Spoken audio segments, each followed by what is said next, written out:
Nosotros, sin embargo, pues decimos que no, que precisamente la agroecología es esta disciplina que permite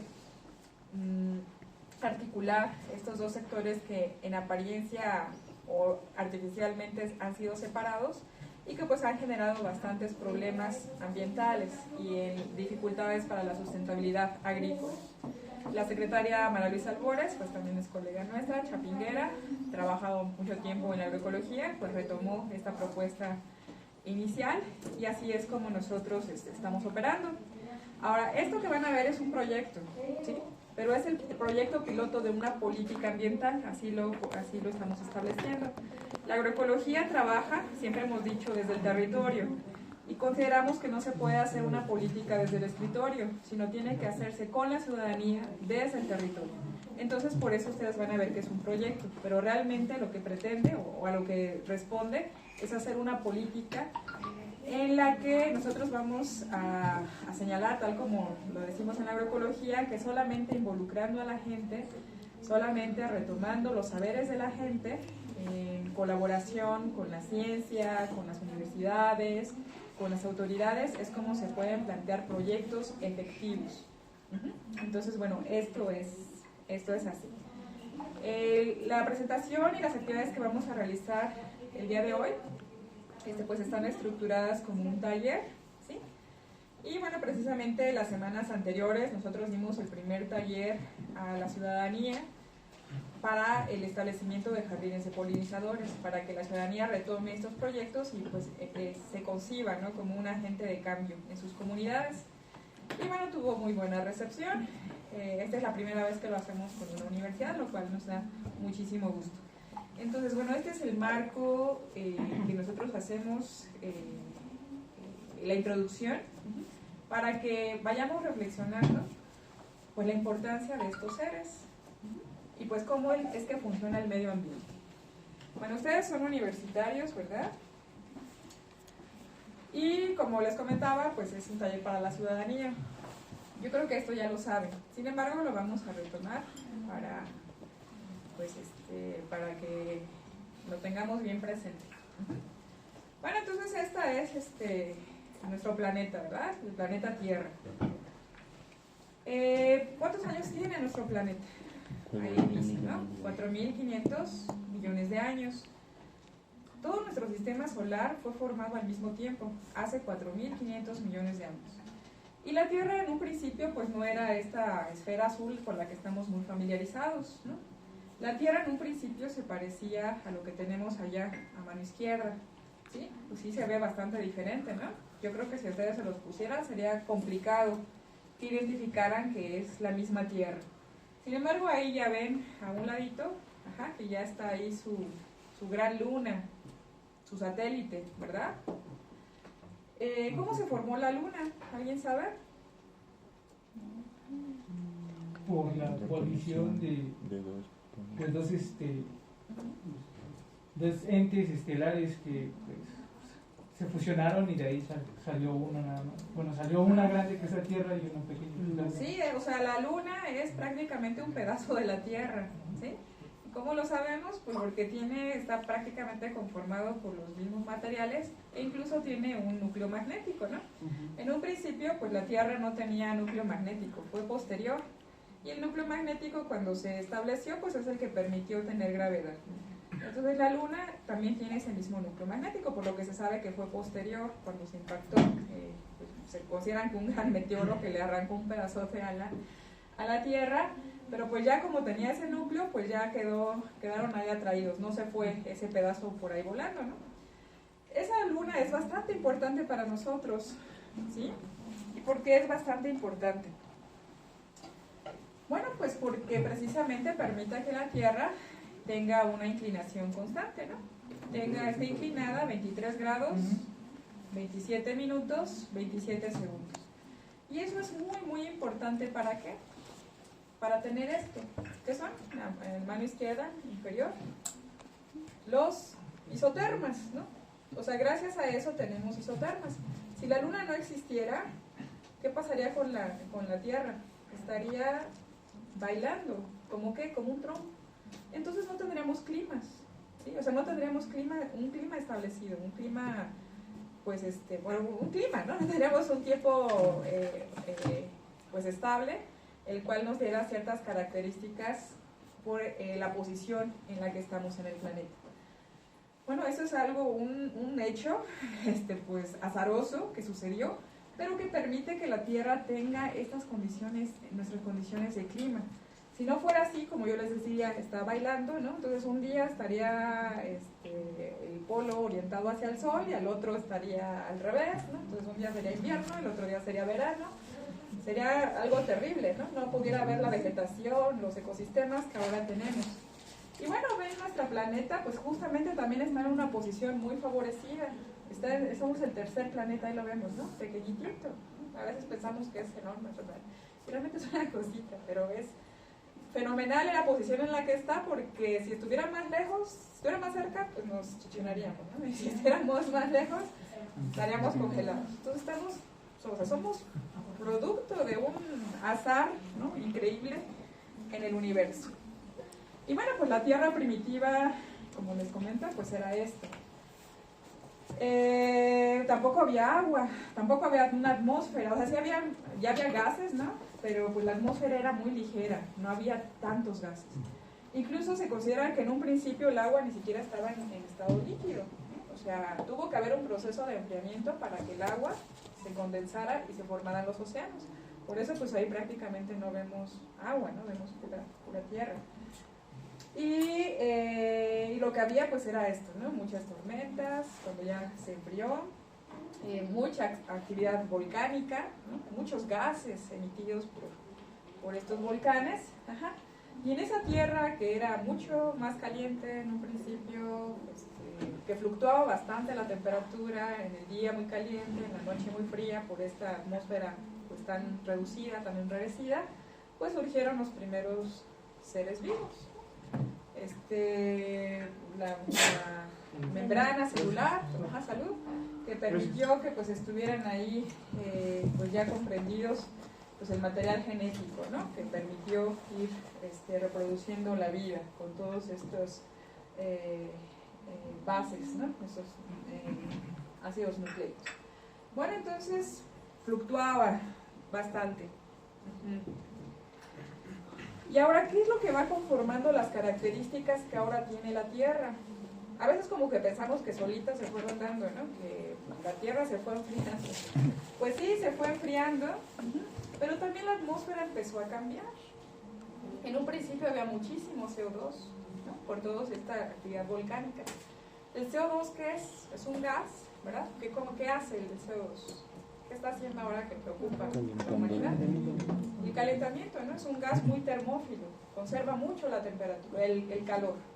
Entonces, bueno, con toda esta actividad volcánica y esta atmósfera que se conformó a partir de ella, pues la temperatura era pues bastante elevada, como les decía en la mañana, y bastante, bueno, en el día, y bastante fría por la noche.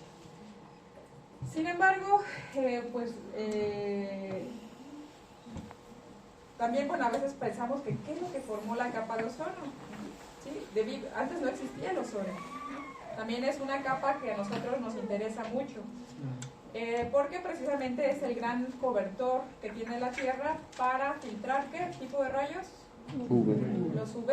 Y los UV, si pasaran, ¿qué pasa con ellos cuando nos exponemos a los rayos UV? Nos da cáncer.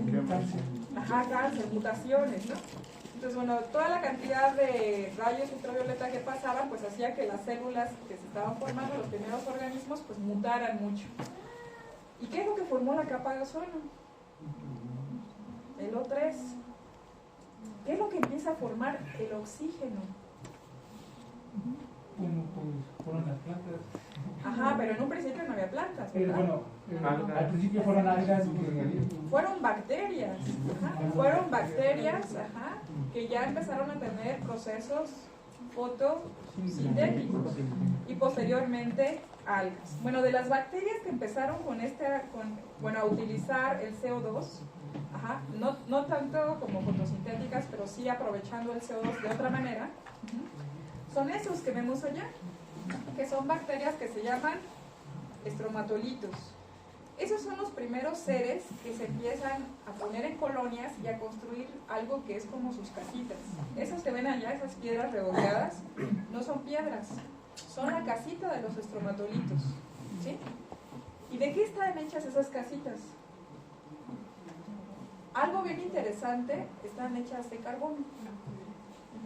De carbono. El carbono, que es un gas, ¿verdad? En interacción con el agua, hace algo que se llama ácido carbónico, y entonces empiezan ellos a aprovecharlo y empiezan a construir sus casitas, así como nuestras casas están hechas también, ¿no?, de cal, pues ellas también empiezan a formar sus casitas. Y empiezan a hacer esas colonias enormes, enormes, enormes, enormes, enormes, a usar ese carbono, y en sus procesos fotosintéticos, empiezan a utilizarlo y a secuestrarlo. Son los primeros secuestradores del carbono, ¿sí? Y bueno, ya ven la atmósfera, ¿no? Ya incluso está el ozono, lo conforma, ¿sí? Y cuando empieza a bajar las concentraciones de CO2, ¿qué empieza a pasar con la Tierra? Se empieza a enfriar. Y bueno, aquí vemos las playas. En el principio pues eran así, y ya después ahora lo que vemos acá pues es una playa, ¿verdad?, bien bonita, posiblemente en Cancún, posiblemente en Puerto Vallarta. ¿Y de qué está formada esa arena tan bonita que vemos ahí? ¿De qué está constituida? Mineral. Puede ser que haya minerales, piedra, pero ¿de qué es la arena del mar? ¿Por qué es diferente la arena del mar a la arena que tenemos en los ríos? Bien bonita, ¿verdad? Suavecita, brillante. ¿De qué la es? mezcla del salitre, ¿no? No. Todas esa arena tan bonita que vemos es producto de la pulverización de conchas, de caracoles, de moluscos, ¿sí? ¿De dónde sacan ese carbono para hacer? Es carbono, ¿no? Son carbonatos de calcio. ¿De dónde lo sacan estos moluscos? Del carbono disuelto en el mar. Entonces es algo bien interesante, porque todos estos seres que producen sus casitas de carbonato de calcio disminuyen el CO2 de la atmósfera, evolucionan las algas, ¿no? Las algas que hacen fotosíntesis, y del proceso fotosintético se produce fuertemente un gas, que es el oxígeno, y las condiciones de la atmósfera cambian, ¿no? Más frío y presencia de oxígeno. Bueno, produjeron tanto oxígeno y redujeron tanto el carbono que ¿qué pasó con estos seres? Desaparecieron. Se extinguieron, generaron una condición contraria a la que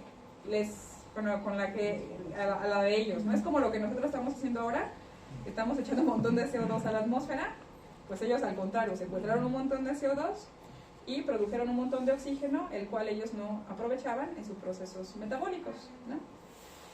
Y bueno, todo esto que les estoy diciendo es para que nosotros reflexionemos que las condiciones de la Tierra la ha producido la misma que vida. O sea, no es algo que se vaya evolucionando por sí solo, es por la interacción que tienen los seres vivos con el medio. O sea, ¿le debemos el oxígeno a quién? A los seres vivos. ¿Le debemos que se haya disminuido el nivel de CO2 a quién? A los seres vivos, ¿sí? Bueno. Doctora, ¿sí? Ese ejemplo que daba es porque hay zonas y las temperaturas son diferentes. Mi pregunta es casi similar a lo que construyen los policentropóides, las casitas. Es casi similar en la anterior, imagen que puso. ¿Cómo? Perdón. La anterior imagen, si se puede regresar un poquito. Sí.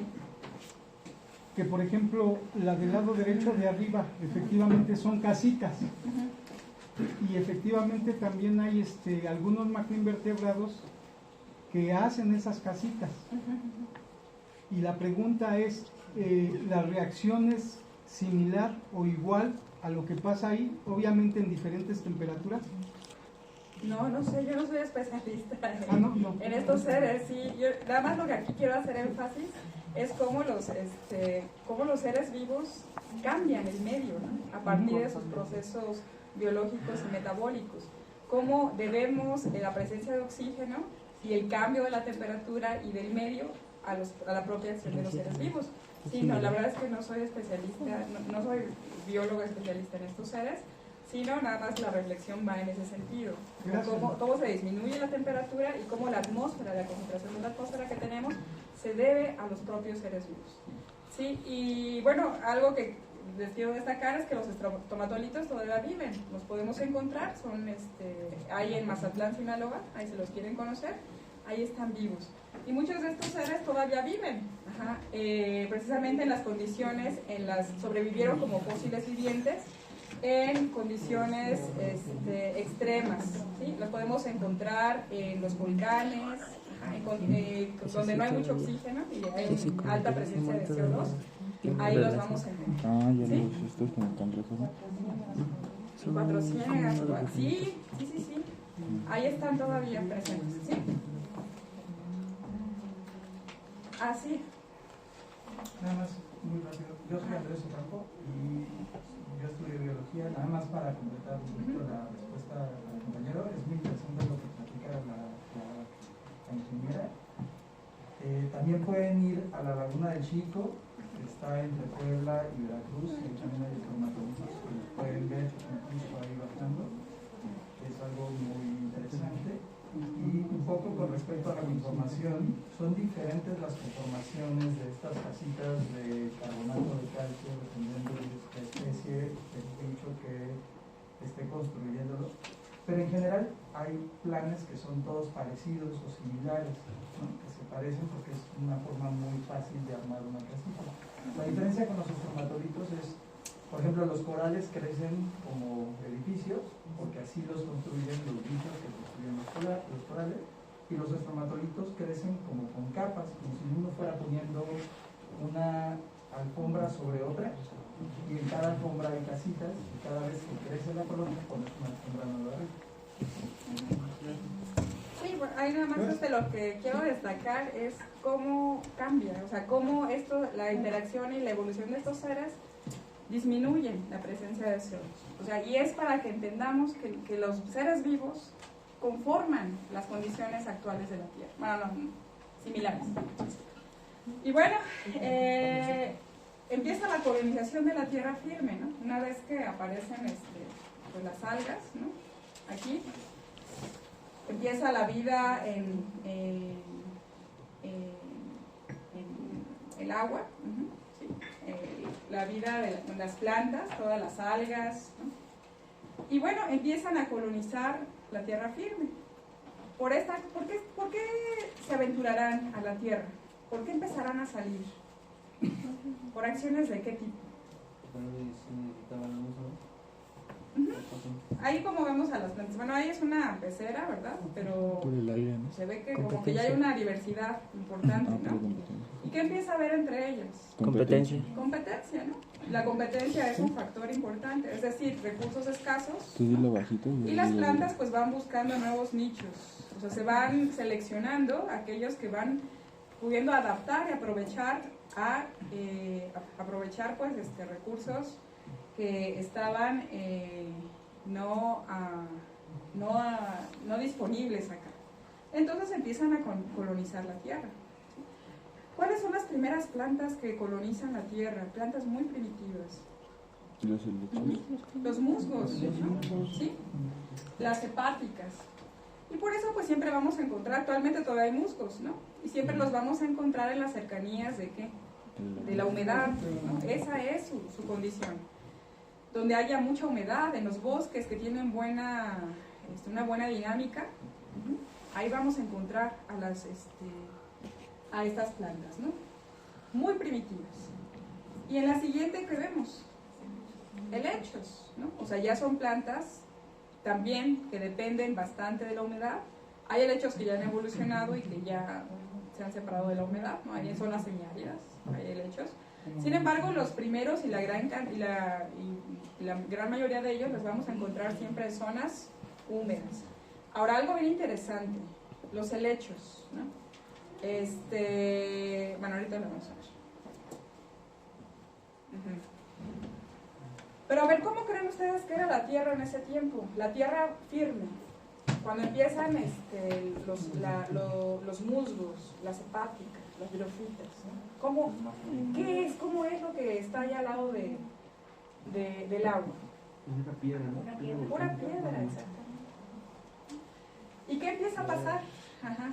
Pues esas plantas empiezan a morir, ¿no? Se empiezan a descomponer por acción ¿de qué? De bacterias, de hongos, y empiezan a producir algo bien interesante que ustedes ven acá, que es que aquí ven la tierra, pero esa tierra, ¿cómo le vamos a llamar? ¿Qué características tiene? Es como un humus. Es humus, exactamente. Humus es la palabra latina que significa tierra, ¿sí? Pero no está producida por la erosión de las piedras, ¿o sí? No. Está producida ¿por qué? Por la descomposición de la materia orgánica, de estas plantas que van colonizando, se van muriendo, se van degradando y se va produciendo el humus. Y el humus pues ya es una nueva fuente de nutrientes, ¿no? Y entonces pues nuevas plantas van evolucionando, ¿no? Nuevas plantas con ciertas diferencias van aprovechando las condiciones y se van diferenciándose como especies. Y bueno, hace 450 millones de años pues surgen los primeros artrópodos, ¿no? Y también empiezan a colonizar, este filum de los artrópodos empiezan a colonizar la tierra firme, ¿no? O sea, pues desde un principio artrópodos pues son los crustáceos, los camarones, etcétera, ¿no? Pero empiezan también, al encontrarse pues todas estas nuevas plantas que surgen, estas nuevas condiciones de materia orgánica que se va dando, pues empiezan también a colonizar y a conformarse en esta muy interesante diversidad de artrópodos terrestres, ¿no? Y ahí están como los primeros artrópodos. Y dentro de esa diversidad, pues encontramos, se empiezan a evolucionar pues esta clase, ¿no? La insecta. Y a tener una interacción muy importante con las nuevas plantas. Y bueno, ahora pues ya ustedes me señalaron pues la competencia, ¿verdad? ¿Quién habló mucho de la competencia como factor de selección y de evolución? ¿Quién fue? Darwin. Darwin, ¿no? Muy bien. Ahí, sin embargo, pues todos los que leen a Darwin como que se concentran mucho en ese tipo de relación, la cual es cierta, ¿no? La competencia ante recursos escasos, pues lo que hay es una competencia y pues se tiende a seleccionar a aquel individuo que tiene ventajas de adaptación, en una clara interrelación de competencia. Y bueno, pues Darwin empieza precisamente a sentar las bases para señalar cómo la vida está en interacción y cómo hay una relación íntima entre el medio ambiente y los seres vivos, ¿sí? Ahora, sin embargo, pues no solamente hay esa relación, y él justamente lo identifica, pero pues quienes ya lo leen o lo leemos, pues como que tendemos a irnos sobre eso, ¿no? Sobre la competencia, lo cual es cierto. Sin embargo, allá en la página, digo, en la imagen superior de la izquierda para ustedes, ¿qué están viendo ahí? Una catarina, y una hormiga, ¿no? ¿Y qué más hay? Una planta. Pero ya a los pies de las catarinas y de la catarinita y de están pulgones, ¿no? ¿Y qué está pasando ahí? O sea, ¿qué sucede? Una carita. Ok, la hormiga como que está haciendo con la catarina. ¿Se la está comiendo? Bueno, ¿la catarinita qué es? No, solamente los que necesitan igual solamente lo está quitando de ahí. A ver, bueno. Ahí estamos viendo pues toda una escena ahí de interacciones, ¿no? Son 4 especies distintas, ¿no? Me dijeron, hay una planta que parece un cactus, bueno, pudiera ser pues cualquier planta que tenga una defensa, ¿no? ¿Para qué habrá sacado esa defensa de esos picos? Para protegerse de quién. Ajá, de sus depredadores, que en este caso pues son insectos, ¿no? Ese bichito que me señalaron ahí, que es el pulgón, ¿de qué se alimenta? De la planta. De la planta, ¿no? Ese pulgón es un áfido, se alimenta, es un insecto succionador. ¿Qué chupa? La savia. Ujú. Bueno, ¿y qué tiene que ver la hormiga con el pulgón? Porque está como una pelea, ¿no? El pulgón se está la hormiga se está peleando con la catarina, que es un escarabajo muy duro, o sea, es un bicho muy duro, tiene sus alas externas son muy duras. Sí. ¿Y qué pasa ahí? Ajá, bueno, algo bien interesante es que la catarinita es un depredador, es como un león, ¿no? Él se alimenta, las catarinas se alimentan en su fase adulta de pulgones, es su alimento en el cual está especializado. Ajá, sus larvas comen 30 pulgones al día y el adulto come alrededor de 20, es más voraz la larva. Y algo bien interesante es que cuando ustedes encuentran pulgones, casi siempre van a encontrar hormigas, o la mayor parte de las hormigas. ¿Por qué? Aquí lo decía el compañero. Ajá, justamente la hormiga no se alimenta del pulgón, o sea, sí se alimenta, pero no lo come. Ajá. Sino el pulgón es como su ganado, son sus vacas. El pulgón chupa a la planta y segrega una mielecilla, ajá, que ustedes van a ver en las plantas porque luego se ponen pegajosas y se les pega toda la mugre, ajá, y van a encontrar al pulgón, ¿sí? Y como ganado, como vaqueros, las hormigas pues lo trasladan y lo protegen. ¿De quién? Pues de su depredador. Entonces los pulgones pues tienen una reproducción muy interesante. Se clonan, ajá, cuando están en su fase juvenil, y pues se reproducen masivamente por este hecho. Pero en esta fase juvenil no tienen alitas, o sea, caminan. Imagínense cuánto puede caminar un pulgón, pues muy poquito. ¿De quién se valen? Pues de las hormigas. Las hormigas los andan aquí trayendo de planta en planta y por eso la gente tiende a ponerle a los árboles cal. Y dicen, ¿para qué? Para que no se suban tanto la hormiga arriera, que es cortadora, como la que anda trasladando a los pulgones. Entonces aquí pues ven unas interrelaciones pues bien interesantes, ¿no? Ahí el caso de y la hormiga nunca se come al pulgón, ¿sí? Porque pues el pulgón es el que la alimenta a partir de su mielecita. Entonces ahí tienen una asociación bien interesante, dos especies distintas y un depredador. Bueno, todo eso que vemos ahí es para que vayamos viendo cómo con la evolución que se va dando, se van estableciendo relaciones muy distintas, no solamente de competencia, ¿sí?, sino también relaciones de cooperación entre distintas especies, bastante complejas. Ahora, justamente lo que empieza a hablar Darwin es de eso, de la complejidad. La palabra complejidad viene de complexus, ahí dice el significado. ¿Qué quiere decir? ¿Qué dice ahí?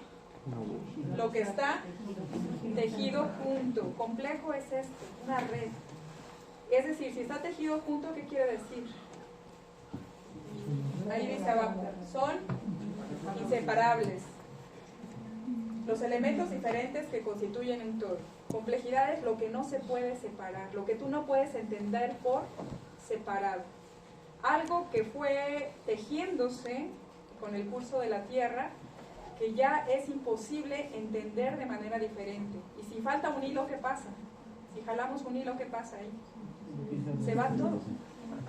Exactamente. Y entonces pues hay distintas interacciones. De estas interacciones ecológicas sí hay competencia, ¿verdad? El más sencillo que conocemos pues es, dentro de las interacciones, es la depredación, es el que nosotros que hacemos un antílope y nos lo comamos, ¿no? O que la catarinita se coma el pulgón. Pero también, como lo vimos en la lámina anterior, también hay de cooperación, en las que no se comen, sino cooperan. Las dos se benefician. Entonces, bueno, pues aquí tenemos diferentes ejemplos de cooperación. Una, pues ahí está el pez payaso, que siempre lo vamos a encontrar con una anémona. En la película, ¿no?, de Buscando a Nemo, pues ahí tenía el papá de Nemo, tenía Marley, ¿no?, tenía sus huevecillos. Y algo bien interesante es que la anémona es tóxica, es venenosa. Y al pez le encanta frotarse con la anémona, porque a partir de frotarse con la anémona adquiere ¿qué? Las toxinas. Y entonces se defiende con eso de los depredadores. Ajá, bueno, yo no tengo muy entendido qué es lo que gana la anémona. Creo que dicen que como que no está muy claro lo que gana. Y consideran que los colores vistosos del pez pues alertan a cualquier al posible depredador de la anémona a que no se acerque, ¿no? Porque esos son los colores de advertencia. Y que bueno, que también como anda comiendo nemillo, peces y demás, pues también echa basurita, ¿no? Y que pues la anémona se alimenta de ello. Entonces bueno, hay una relación ahí interesante. En las inferiores, ustedes que son forestales, ¿no? Pues es algo que yo creo que ya tienen pues, conocimiento o ya tienen experiencia en ello. Pues es que bueno, las ciencias forestales durante mucho tiempo, aquí está mi compañera Marisela, ella es restauradora forestal de Chapingo, ¿no está? Ya se fue. Bueno, yo creo que ustedes tal vez vean esa historia, pero en un tiempo los forestales consideraban que para producir árboles tenían que esterilizar el suelo. Era una práctica común, ¿no? Usaban bromuro de metilo para esterilizarlo, así se decía, hay que esterilizar. Sin embargo, empezaron a ver que los pinitos pues no prosperaban. Unos no germinaban, otros no crecían, otros se quedaban enanos. Y pues ya viendo pues qué era lo que faltaba, pues empezaron a ver que crecían bien los pinitos cuando se les ponía como sustrato la tierra del monte. Y ya después, pues quien se puso a estudiar eso, empezaron a identificar que precisamente la tierra de monte, ¿qué es? ¿Qué es lo que dijimos que era? Humus, ajá. Pues tenía una gran riqueza en bacterias y en hongos, que eran microscópicos, que conformaban ese compuesto y que se asociaban con las plantas para teyer un beneficio mutuo. Y está María, mi compañera forestal. Es que se la tonta. Ajá, ella es restauradora forestal. Y bueno, esto es algo bastante, no es muy antiguo, que se empezaron a hacer esos estudios, tendrán 20, 30 años. El caso de esta asociación de los pinos, de muchas de las plantas, o la gran mayoría de las plantas, con hongos. El hongo, pues nosotros sabemos que es un filum, ¿verdad? ¿Hace fotosíntesis un hongo? ¿No? ¿Salud? ¿De qué se alimenta el hongo? Pues come, ¿no? O sea, puede comer materia que esté muerta, ajá. A veces nos colonizan a nosotros, ¿verdad? Nos chupan, ¿sí? Pero, pues a veces también se asocian con las plantas para que la planta los alimente, les dé ¿qué? Azúcar, lo que ellos requieren. Y a cambio, o sea, sabiendo que no es bueno matar al que te da de comer, ¿verdad? No puedes morder la mano que te da de comer. Entonces, ¿qué hacen? Pues han evolucionado para hacer un match, ajá, y formar junto con las raíces unos filamentos que se llaman micorrizas, que crecen muchísimo, o sea, se considera que pueden crecer hasta kilómetros, y con eso ampliar la absorción de las plantas. ¿De qué van a absorber? Agua y nutrientes, ajá, minerales, ¿no? Macro y micronutrientes. Entonces, pues es una simbiosis que se da. Y sin esa simbiosis, pues no crecen como deben crecer, ¿no? Como deben vivir. No pueden tener salud ambos. También hay bacterias que se asocian, ¿no? ¿Sí? Unas pues muy interesantes para nosotros que nos dedicamos a la agricultura, para este caso de mantener la fertilidad del suelo, pues son las bacterias del género Rhizobium, que se asocian ¿con qué? ¿Con qué familia? ¿Con qué gran familia? Con las leguminosas, ¿no? Las fabáceas. Nosotros sabemos que en cualquier área que ha sido deforestada, con deterioro, las primeras que van a colonizar son ¿qué? leguminosas. ¿Por qué? Porque la asociación que tienen con las bacterias, ¿qué les permite? Ajá, fijar nitrógeno, ¿no? Que es el elemento, el mineral que ahora sí da, ¿no?, las bases nitrogenadas para producir ¿qué? Aminoácidos, y por lo tanto crece, ¿no?, el material vegetal. Y bueno, aquí en la del centro, pues algo bien interesante. ¿Qué es lo que están viendo? Es como un museo, ¿no? La lámina en un museo. ¿Y ahí qué ven? A ver si la distingue, está un poco oscura. Sí, ¿no? Como un búfalo de agua, ¿sí? De Asia, los que usan, y ahí como que se ve que tiene un corte. ¿Qué es lo que están ahí demostrando? Sí, su estómago, ¿no? Es bien interesante. Las reses, los chivos, los borregos, ¿qué son? ¿Cómo es su sistema digestivo? Rumiantes. Son rumiantes. ¿Qué quiere decir que sean rumiantes? ¿Qué comen? Pastos. ¿Nosotros podemos comer pasto? ¿Los perros pueden comer pasto? Sí comen pasto, ¿no? ¿Pero qué pasa? ¿Lo utilizan para qué? Para purgarse. Es como una fibra, ¿no? O sea, que entra y con eso elimina todo lo que no tiene. Pero eso quiere decir que no lo pueden digerir. ¿Tendrán estos animales algún mecanismo a partir del cual puedan digerir esos pastos? Nuestro estómago. ¿Y qué es? ¿Qué tienen en el rumen? Bacterias. ¿Bacterias? ¿Qué tipo de bacterias? Descomponedoras. Son bacterias componentes. Sí, pero ¿y cómo son? O sea, ¿qué característica tienen? ¿Son bacterias que muy nuevas? ¿Son bacterias como? Bueno, muy primitivas, ¿sí? ¿Qué es el rumen? Es un estómago, ¿verdad? Con 4 diferentes cámaras, lo que nos comemos en el mole de panza. ¿Para qué tendrán tanta cámara? ¿Qué condiciones necesita crearse ahí en el estómago de la vaca para que puedan descomponer? ¿Qué condiciones? Es un proceso como de fermentación. Ajá, fermentación. ¿Y las fermentaciones en qué condiciones se generan? Anaerobias, exactamente.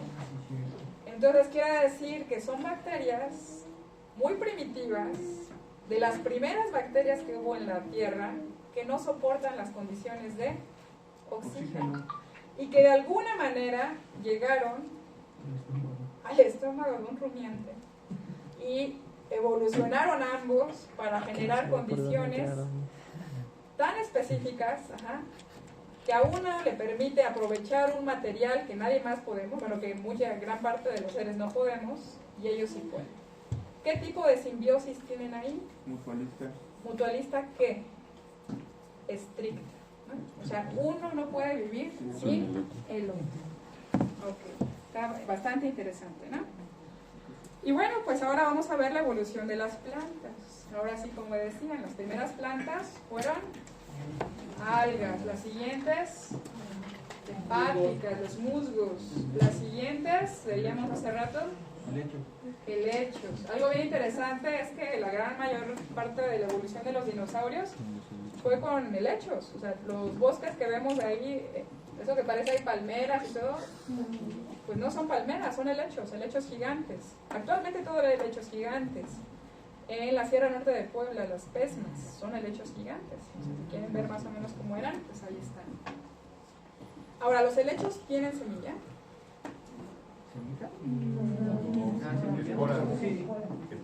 Tienen esporas.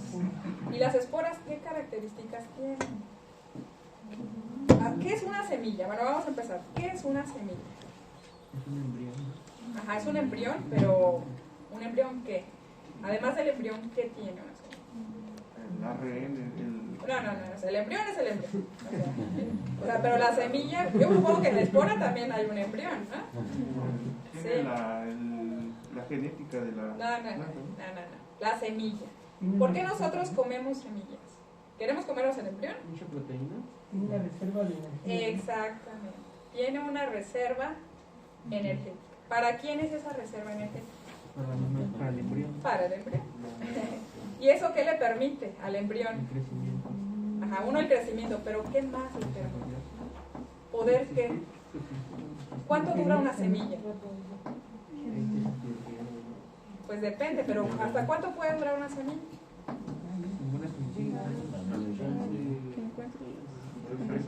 ¿Sí? En condiciones óptimas, ajá, bueno, dicen, yo no sé, no estoy muy segura, pero que encontraron unas semillas de hace 1000 años en calabaza en unas condiciones y que germinaron. Sí consiguieron germinar. Entonces, ¿qué quiere decir? Una semilla es un embrión más su reservorio energético, su reservorio de humedad, su reservorio de oxígeno y una gran testa que le permite que sobrevivir. ¿Para qué la planta querrá tener una? ¿Para qué habrá evolucionado una semilla? ¿Para poder qué? Asegurar su Sobrevivir y qué? Y viajar, expandirse más. ¿Ustedes se imaginan? O sea, un helecho, pues ¿cuánto puede, un helecho hijo, cuánto puede alejarse del helecho madre, padre? Pues poquito. O sea, ¿cuánto puede llegar? Por lo que sopla el viento, ¿no? Y ahí creció. Después, ahí creció. Y una semilla viaja. O sea, le permite a la planta poder que, lo mismo que hizo la primera planta en que salió, colonizar, expandirse, ampliar sus ¿qué? Sus horizontes, por decirlo así. ¿Cuáles son las primeras plantas con semillas que hay? Así. Ahí está. Con las que yo creo que ustedes trabajan bastante. ¿Las qué? Gimnospermas. Sí, sí. Gimnospermas. ¿Qué quiere decir gimnospermas? Ajá. ¿Qué son? Gimnos, ¿qué quiere decir? Gimnos, desnuda. Sperma, semilla. Semilla desnuda, por decirlo. Pero ya es una semilla. ¿Cuáles son? Pues todas las pináceas. ¿Sí? Los primeros, ahí los vemos con los dinosaurios, ahí ya se ven, ¿no? Ahí ven un montón de helechos, pero también ven ya estos, ya todas estas pináceas, ¿no? De este gran grupo, que ya tienen estructuras masculinas, femeninas, y que ya tienen una polinización plenamente cruzada, ¿sí? Y las últimas en evolucionar, ajá, ahí la ven. ¿Quiénes son? Las angiospermas, ¿no? O las magnoliofitas. Angiospermas quiere decir semilla vestida, ¿sí? ¿Vestida por quién? Por un fruto. Y para que haya fruto tiene que haber una polinización. Pero sobre todo la estructura que le da origen al fruto es la flor. ¿Sí? ¿Hace cuánto evolucionaron las primeras plantas con flores? Ahí dice 150 millones de años. Ahí está un fósil que así lo demás. Ahí está. Hace 150 millones de años. Son las últimas en evolucionar. Ajá. Ahora, ¿qué ventaja habrán tenido estas plantas con flor? ¿Sí? Ahora, algo bien interesante es que los primeros polinizadores surgen hace 170 millones de años. Pareciera que hay un qué, como que me estoy contradiciendo, ¿no? Como que hay un desfase, ¿no? ¿De cuántos años entre las primeras con flores y los primeros polinizadores? De 20 millones de años. Entonces, ¿por qué estoy diciendo que son polinizadores y no había flores? Porque empiezan a polinizar a las gimnospermas, ¿sí? A las pináceas, ¿verdad? Las pináceas tienen sus conos, ¿no? Conos femeninos, conos masculinos. ¿Cómo es su reproducción? Sí es cruzada, ¿verdad? Pero sobre todo es ¿por qué? Por el viento. Pero el cono femenino, para captar el polen, ¿qué es lo que genera? Cuando ustedes agarran un cono, ¿qué sienten? Una mielecilla. Mielecilla, un pegamento. Ajá. Pues esa mielecilla, pues es azúcar, ¿verdad? Entonces, pues, perfectamente es entendible que llegara un bicho a querer comer ese azúcar, ¿no? Y pues comía polen, y comía azúcar, y comía acá. Entonces empezaron los primeros polinizadores a realizar esa función. Entonces lo primero que surge son los insectos polinizadores, por decirlo así. Son insectos que todavía no están especializados en la polinización, ¿Cómo se sabe que existen? Pues porque han encontrado, o existieron más bien, porque han encontrado ámbares donde están estos, son sobre todo palomillas y escarabajos. Y han encontrado en ellos un montón de polen. ¿De qué? De gimnospermas, de pinasas. Bueno, entonces estos son los primeros polinizadores. Polillas, o a veces estamos tentados a decirles que son mariposas, no, bueno, no son mariposas, son polillas. Y los cataréticos, que son coleópteros, polinizadores, que todavía existen. Sí, cataréticos. Y bueno, las primeras plantas con flor pues fueron parecidas a estas. ¿Cómo sabemos? Porque están los fósiles, ¿no? y así son. Y se le llama también a las angiospermas, se les llama también magnoliofitas, porque se considera que de las primeras plantas que tuvieron flor pues es precisamente la magnolia. ¿Y cómo saben? Porque pues todavía tiene, bueno, no están todavía muy diferenciados sus pétalos, sus sépalos, y a partir de ella pues es como se van diferenciando. Ahora pues hay bastantes magnolias, han sembrado aquí muchas en el centro de la Ciudad de México, muy aromáticas y huele sobre todo mucho en la noche, muy bonitas. Y a partir de ella pues evolucionan pues un montón de más. Ahora, les puedo decir que estas últimas plantas en evolucionar han sido tan exitosas en colonizar la Tierra, ¿verdad? Es lo que veíamos, que ahora representan al 90% de las plantas del planeta.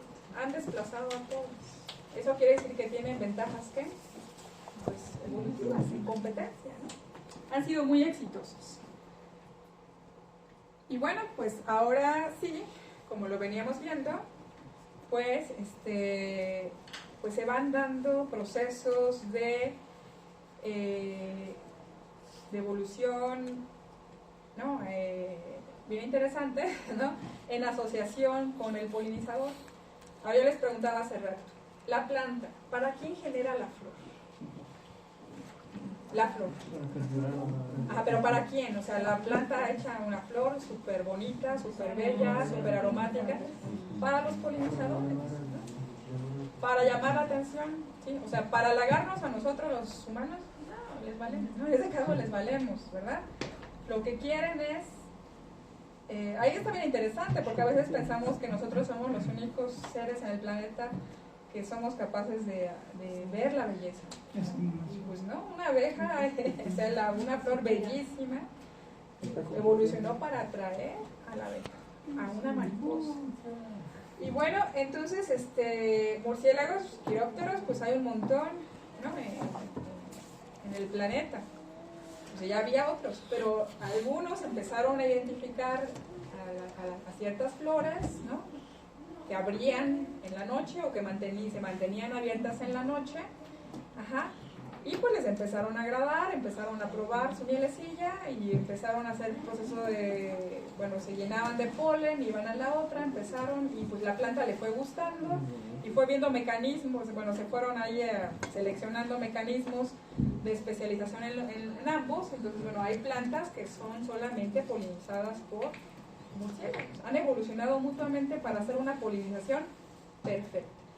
¿Qué características ustedes creen que tienen las flores que son polinizadas por murciélagos? Sí, seguramente son nectaríferas, tienen... pero ¿qué color creen ustedes? Blanco para ser por la noche. A ver, en la noche, es la noche, ¿verdad? Los murciélagos todos son nocturnos.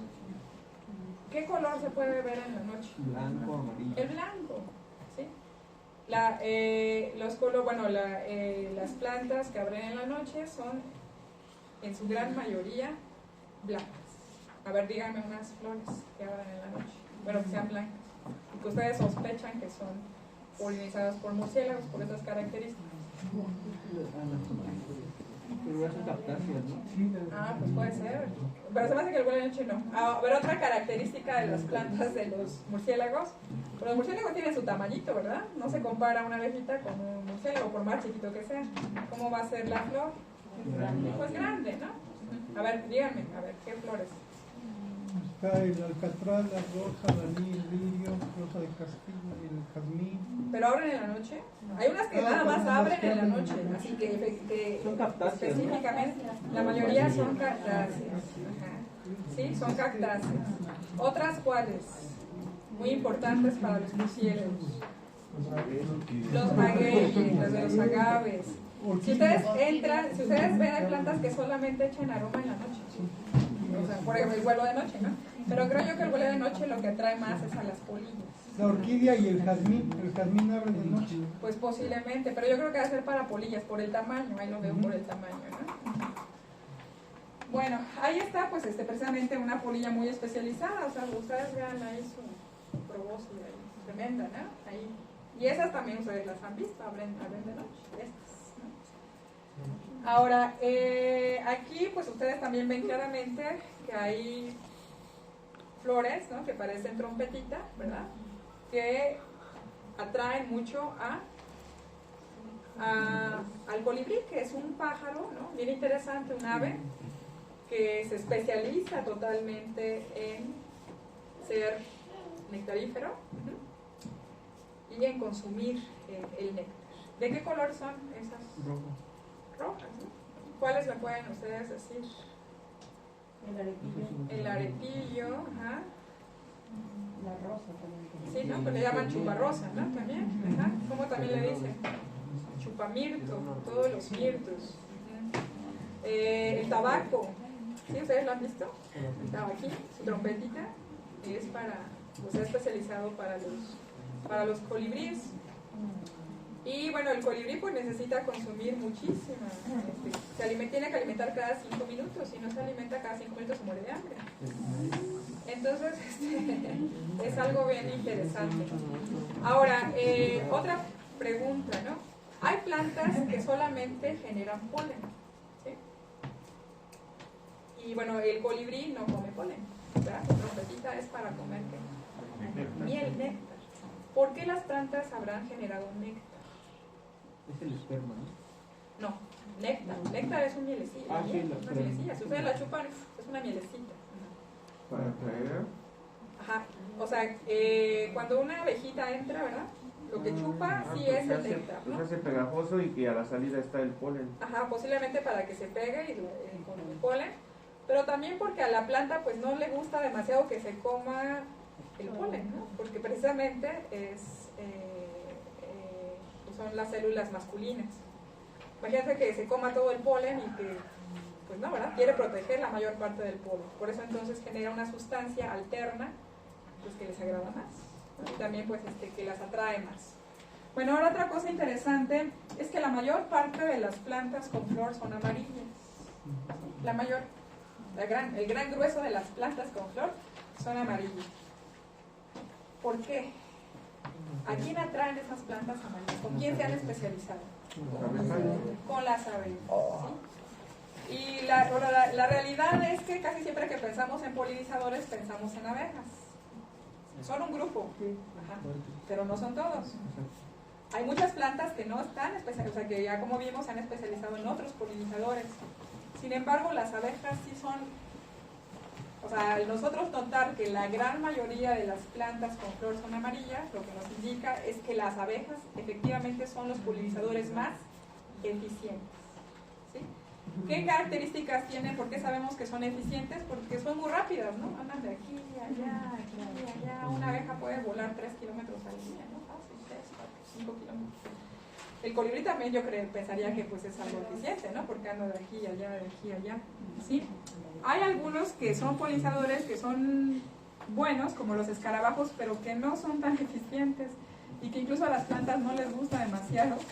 Porque si ustedes se fijan, por ejemplo, en las calabazas, siempre van a ver unos escarabajitos amarillos y se quedan ahí todo el tiempo, ¿no? O sea, se quedan una semana o lo que dure la flor. Y la planta lo que va a buscar es que no, o sea, que el polinizador se mueva para que realmente se cruce con un individuo distinto a ellos. Entonces, por eso han evolucionado, sobre todo, hacia las abejas. Pero incluso la estructura de la abeja, ¿no? A diferencia de lo que es el picaflor, pues finalmente su pelaje de alguna manera se concentra, o sea, hay una concentración de polen inmenso, y cuando vuela y entra al gameto, pues inicia todo lo que es la fecundación. Sí, ajá, eso es otro de los mecanismos que nosotros vemos que han desarrollado los polinizadores. Efectivamente son estos pelos, ajá, en los cuales adhiere el polen y sale. Y incluso pues ellas traen, ¿no?, aquí sus reservorios aquí de polen, ¿no? Efectivamente. Así también podemos ver. Sin embargo, los escarabajos polinizadores también han desarrollado, si ustedes se fijan, también tienen esos pelitos, esos filamentos, pero son muy lentos, son muy lentos. E incluso, o sea, luego no les gustan porque hasta se comen a la propia flor, ¿no? O sea, porque no están tan especializados. Ellos pues son una evolución anterior que han sobrevivido, ¿verdad? Pero no con esa especialización. Bueno, sin embargo, dentro de los polinizadores vamos a encontrar también a este grupo, ¿sí? Que es muy importante. Y sobre todo son indicadores de un agroecosistema saludable, que son los sírfidos, ¿sí? Los sírfidos, ¿de qué le ven cara a ustedes? De moscas, efectivamente, son moscas, son dípteros. Hay unos que parecen abejas, o sea, que se mimetizan perfectamente con las abejas. Incluso van a ver muchas fotos en que se la abejita, y si tú los ves, pues tienen sus ojotes, ¿no? Son moscas. Y solamente tienen un par de alas, ¿no?, en lugar de los dos pares de alas. Pero son muy importantes, ajá, porque tienen dos grandes funciones dentro del ecosistema o agroecosistema. Su función empieza desde que son larvas, ¿no? Generalmente nosotros usamos que las moscas pues se alimentan de las más comunes, de basura, de popó, de cadáveres, ¿no? Pero en el caso de los sílfidos, cuando son larvas, ¿qué están comiendo ahí? Las hojas de No, nada, vean bien, fíjense qué está comiendo. No, bueno, por ahí vas. ¿Qué son? Ajá, ya los vimos hace rato, nada más que estos son verdes.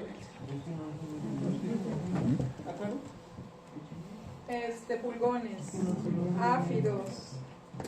Bueno, aquí les comento, comen áfidos. Aquí también se ven, son pulgones. La larva se alimenta de pulgones. Y como yo les decía, los pulgones pues tienen ahí una reproducción bien interesante, neoténica, en la cual se clonan cuando son en su fase juvenil. O sea, no necesitan tener reproducción sexual. Después desarrollan alas y después se cruzan y después ponen huevos. Pero bueno, pero tiene una fase en la que se clonan. Y entonces por eso aparece, ¿no? Tienes dos un día y al otro día tienes 30, 40, 50, 60. Y para nosotros en la agricultura, pues sí son un reto porque uno, chupan la planta y otro porque la llenan de miel y la ponen bien sucia, bien cochina. Bueno, entonces, pero cuando son adultos, los sírfidos son polinizadores. Y son muy rápidos también. Entonces andan poniendo sus huevecillos en un agroecosistema para que se alimenten de pulgones y posteriormente ellos son polinizadores y como en este caso también le entran luego a los pulgones, ¿no? Entonces son muy, muy importantes y son un indicador de salud. Otro caso pues es esto, las avispas. Así como decía aquí el compañero, pues si no le vemos aquí, a las avispas no se le ven tanto los pelitos, ¿no?, que tienen los filamentos que tienen las abejas o los abejorros, para que se les impregne el polen.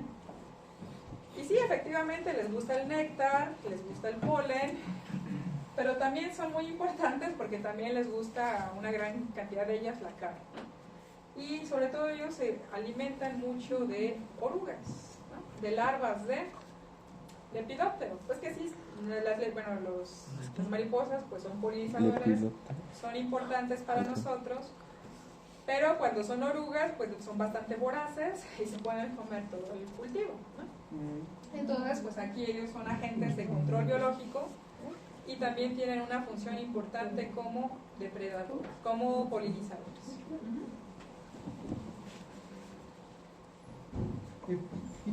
Ajá, y bueno, para el caso de las abejas, pues es esto, es bastante interesante. Les comentaba, son las más eficientes como polinizadores. Ahí les ven perfectamente sus estructuras generadas para llevar a cabo la polinización. Entonces, pues ahí está desde el bombus, ¿no?, que pues es una abeja, finalmente gordita, grande y todo, pues es una abeja. Ajá. Ahí ven una abeja a la mano izquierda, bueno, de izquierda a ustedes, en colonia, que pues muchas veces se confunde con una avispa, pero no es una avispa, es una abeja. En ese caso es la Melipona trigona.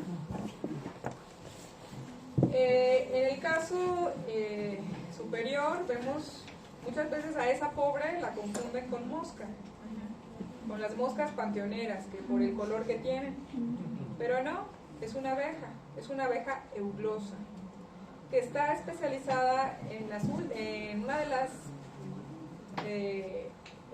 las familias de plantas con flor que han evolucionado, bueno, de las últimas en evolucionar, que son las orquídeas. Sus especializaciones son las orquídeas.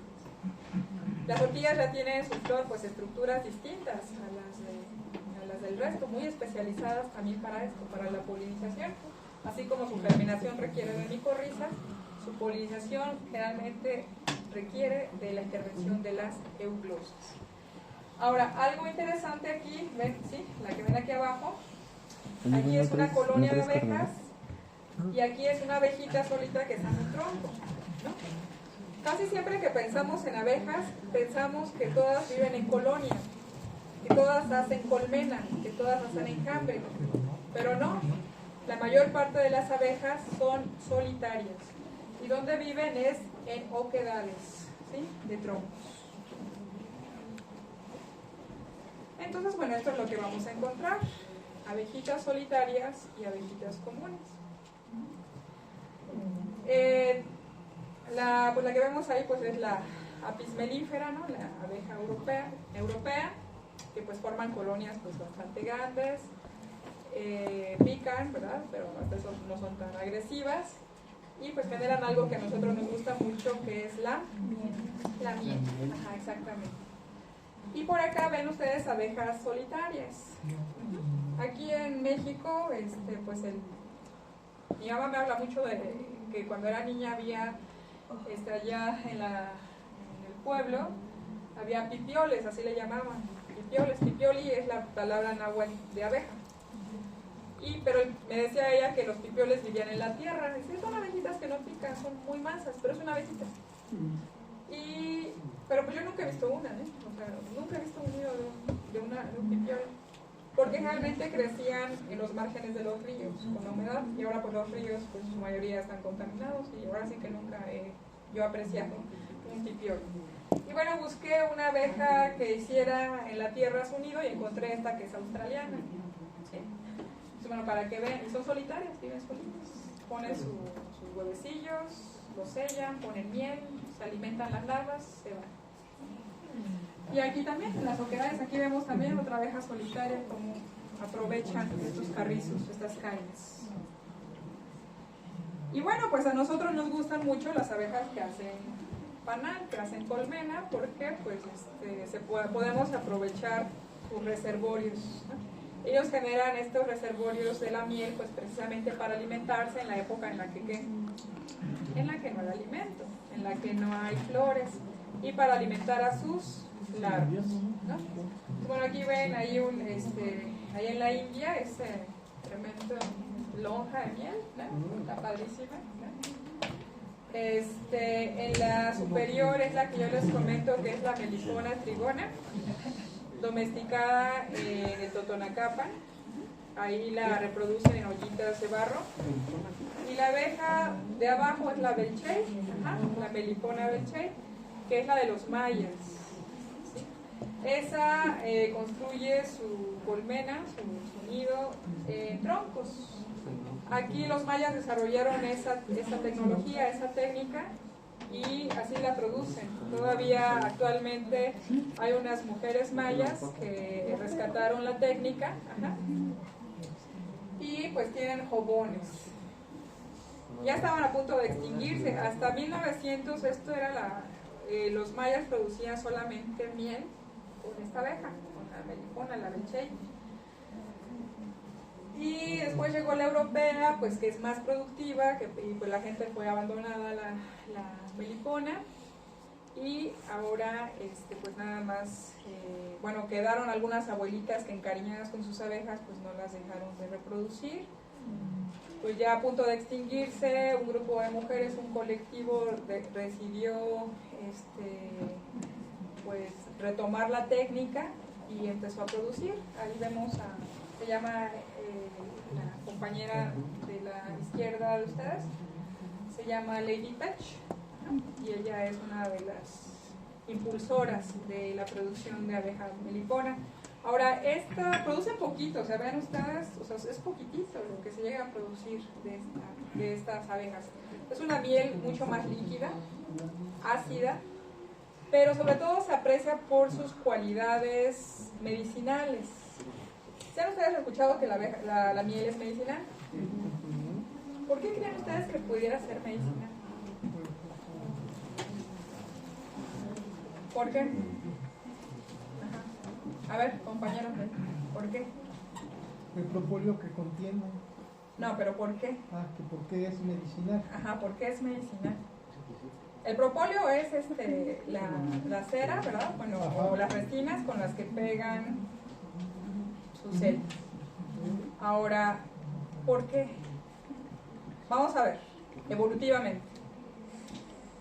Una colmena, ¿verdad? ¿Cuántas abejas viven ahí? Pues miles, ¿no? Ahora nosotros que estamos aquí, pues estamos preocupados precisamente por una pandemia, ¿verdad? ¿Por qué se ha convertido en pandemia esta enfermedad del coronavirus? ¿Qué condiciones hay o tenemos para que haya encontrado un espacio súper propicio para reproducirse? Somos muchos y ¿qué más? No. O sea, somos muchos y ¿qué? O sea, el virus, ¿por qué encuentra las condiciones para colonizarnos? Porque somos iguales. Porque estamos aglomerados. Exactamente. Somos muchos y vivimos muy juntos, ¿no? Por eso nos hablan mucho de la sana distancia, ¿no? Hay que tener sana distancia. A ver, compañero, ¿y cómo viven las abejas? Juntas, ¿no? Bueno, algunas juntas y algunas solitarias. No, aquí. Empezamos hablando de las juntas. Aquí juntas. Pues juntas. Estamos viendo por qué la miel es medicinal. O sea, hay que preguntarse esas cosas, ¿no? Hay que ser creativo en la cuestión de todo, ¿no? Entonces, ¿qué pasaría si tienen las condiciones ideales para que las enfermedades se esparzan, ¿no? O sea, viven juntas, son prácticamente hermanas, todas, ajá. Son genéticamente muy parecidas, son todas hijas de una misma reina, ¿no? O sea, son muy, muy parecidas, condiciones ideales. Ahora, podría ser también el poder antibiótico que ejerce, que anteriormente los ancestros la ocupaban para lo que son quemaduras, para todo. Ajá, esas son todas las características, pero ahora la pregunta es ¿por qué? ¿Pero por qué? O sea, ¿por qué la miel tiene esas cualidades? A ver, vamos a ver. ¿Qué pasaría si se enfermaran nuestras colmenas?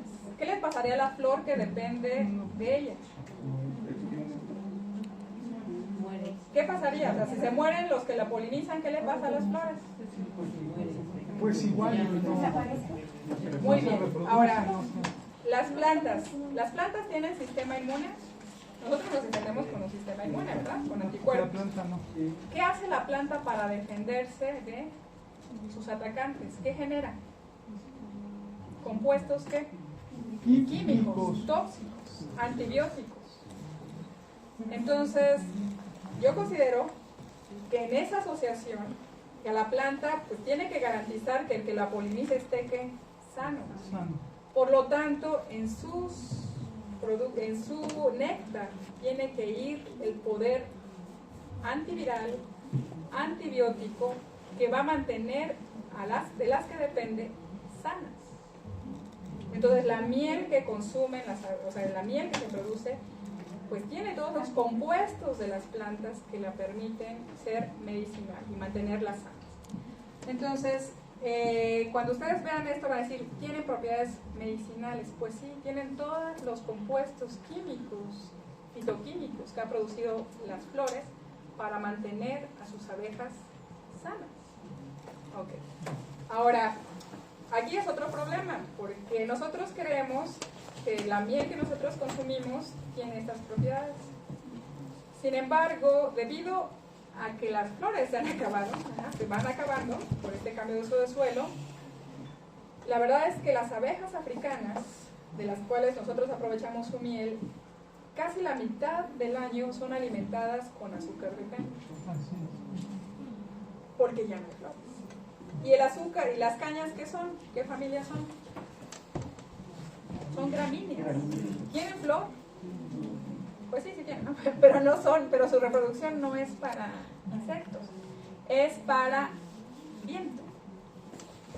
Por lo tanto, ¿ustedes creen que estarán generando esos compuestos antibióticos para...? No, porque no necesitan de las abejas. Entonces, la miel que estamos consumiendo de caña de azúcar es azúcar. Ahora, estas abejas, y bueno, a las abejitas europeas les gusta comer azúcar, pero estas abejitas, las meliponas, están especializadas en flores. Nunca van a comer azúcar que no sea de las flores con las que ellas degustan. Con eso se garantiza que es una miel medicinal y venden así un frasquito en 80 pesos. No, igual a que no tendría ese contenido, igual son los de los tazones azucareros, ¿no, doctora? No, que pues por sí. ejemplo ya le ponen y ahí llega la abeja. No, pues sí, ajá, lo que decía, pues esos tazones, pues los de caña de azúcar, pues no, pues es azúcar. Y por ello, en lo que son muchas zonas rurales, por ejemplo, hacen los jardines polinizadores de flores acordes a lo que es la zona. Exacto. Y nativas para poder generar eso, y las casas enfrente de lo que son las abejas. Exacto. Sí, exacto. Entonces, ahí para que vayamos viendo cómo la salud, incluso nuestra, depende de la diversidad. Bueno, aquí ven a la fabulosa euglosa polinizando una orquídea. Ahora la vainilla, ¿verdad? ¿Sí conocen la vainilla? ¿La han visto? ¿Qué es? Es una orquídea. Y es bastante cara. La orquídea natural es muy cara. ¿Sí? Incluso estuvo a punto del peligro de extinción. ¿Por qué? Porque en la Segunda Guerra, porque encontraron por accidente en un laboratorio, estaban trabajando con un aguarrás, ¿no? Con un derivado de una resina de un pino, hicieron algo, y cuando lo olieron, olía a vainilla, y cuando lo probaron, sabía a vainilla. Entonces dijeron, wow, ya generaban la vainilla artificial. Y pues muy barata, ¿no? Porque pues viene del pino, viene de una resina de un pino. Y se empezó a generar para la industria la vainillina, así se llama. Cuando ustedes encuentren su helado de McDonald's, pues, es de vainillina. O sea, no es de vainilla, no es de esta orquídea. Entonces era tan barata, pues que dijeron, pues ¿para qué seguimos produciendo vainilla que es tan difícil de mantener? Y se empezó a abandonar. Ahora estaba a punto del peligro de extinción, hasta que la gente, pues que se empezó a preocupar, pues porque comíamos pues aguarrás convertido en vainillina prácticamente, y pues empezaron a demandar la vainilla. Sin embargo, surgió otro problema. Cuando se empezó a recuperar la vainilla, pues era que casi no se formaba la vainita. ¿Por qué no se formaba? Porque no había polinización. ¿Por qué no había polinización? Porque ya el ambiente está tan deteriorado que ya no hay las condiciones para la euglosa. Y entonces lo que se ha generado pues es la técnica artificial de polinización. La gente se va a capacitar para polinizar de manera manual a las orquídeas. Lo cual pues es complejo, ¿no? Pues no creo que sea tan fácil estar polinizando. Sí, es difícil, toma tiempo y cuesta dinero, ¿no? Porque hay que estar contratando a la gente.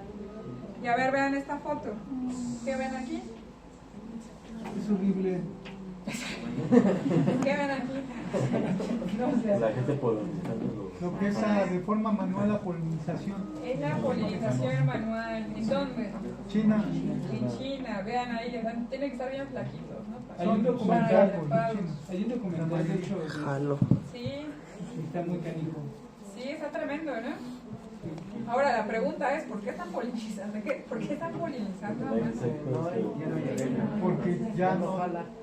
Porque ya no hay insectos polinizadores en China, en ciertas regiones de China. Ahora, ¿qué pasó ahí? Como dice, un documental, porque eso tiene una historia muy específica. Bueno, en 1958, pues estaba ahí en China desarrollándose o llevándose a cabo la gran revolución cultural, que consistió en que pues ellos se querían hacer muy eficientes y muy científicos. Y entonces pues consideraron que pues China estaba, o sea, los líderes, ¿no? Mao consideró que pues todas las tradiciones o que el pueblo pues como que no podía industrializarse, pues debido a que pues todavía había como un lastre cultural, ajá, de las tradiciones. Y entonces buscó llevar a cabo un cambio radical, científico, para que pues se volvieran puramente, ¿cómo podemos llamarlo? Científicos, positivistas, ¿no? Totalmente racionales, por decirlo así. Vamos a poner entre comillas racionales. Y bueno, ya contabilizando todo, pues identificó que había especies que había que erradicar porque generaban daños en la economía. Y los consideró y los llamó enemigos incluso, ¿no? Uno era la rata, otro era el gorrión, otra pues la mosca y el mosco. Okay. Del gorrión, ¿por qué lo consideró un enemigo de la patria? Porque hizo el cálculo de que algunos investigadores allá hicieron el cálculo de que comían grano, que comían mijo, sorgo, arroz, no sé, y contabilizaron cuánto comía al año uno. Supongamos que comía medio kilo, 500 gramos, no sé, lo que calcularon. Y hicieron la multiplicación, bueno, y si son 1 millón de pájaros, pues entonces están comiendo muchísimo. Y son granos que hacen falta. Y entonces lanzaron una campaña en la que invitaban a todos, a niños, a matar a todos los gorriones. Y pues ahí, ¿no? Ahí estaban las fotos para demostrar pues lo eficiente que era la campaña de la muerte de los gorriones. Y pues ya unos ecólogos ya en ese tiempo empezaron a advertir que pues sí, los gorriones comían granos, pero la mayor parte de su dieta pues era insectos. Y que si no había gorriones, pues iba a pasar lo que hace ratito habíamos, ¿no? Si no hay depredadores, pues la población crece. Y efectivamente en un año, se desarrolló una terrible plaga de langostas, de ortópteros, ¿no? De chapulines gigantes. Imagínense, si los chapulines son un programa, imagínense gigantes. Alados, ajá, que consumieron todos los campos de esa región, ¿no? Se murieron, bueno, ahí señalan que 15 millones de personas en China de hambre ese año, en los años subsiguientes. Y para controlar a la plaga, ¿qué creen que hicieron? Tuvieron que matar a todos, ¿no? Plaguicidas, una tremenda cantidad de plaguicidas, de venenos. Exactamente. Pero imagínense, ¿cuántos años han pasado de 1958 para acá? 63 años. 63 años. Y la cantidad de químicos de esa vez fue tan fuerte que no se ha podido limpiar el ambiente y no se han podido establecer nuevamente los insectos, porque junto con la plaga pues se fueron todos.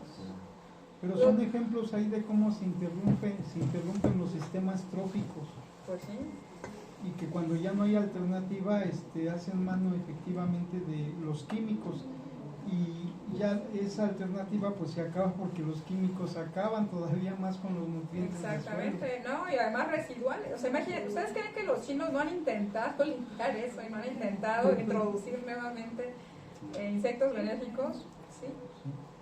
Pero no han podido. O sea, son tan fuertes, tan residuales, tan venenosos que no han podido. Bueno, ya cuando decidieron suspender la campaña de los gorriones, pues era demasiado tarde, porque todavía actualmente existen lugares donde no hay gorriones, o sea los eliminaron por todo. Entonces pues vean que las medidas rápidas pues son tremendas. Bueno, eso pasó un año y parece que pues no aprendemos de todo. Y ahora justamente se está lanzando Medio Ambiente con la Secretaría de Agricultura una estrategia nacional para la conservación de los polinizadores, porque en el mundo la población de los polinizadores, o sea, no solamente de abejas, sino de todo, han decaído, se calcula, en un 30%. 30%. Y es tan rápido que por lo que se presume es que se van a extinguir muchas especies en poco tiempo. Si se extinguen especies, hemos visto ahorita que han evolucionado juntas. Es la complejidad, lo que no puede ser separado, ¿no? Lo que está tejido. ¿Sí? ¿No lo veíamos?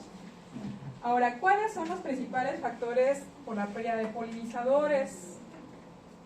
El principal es la agricultura industrial.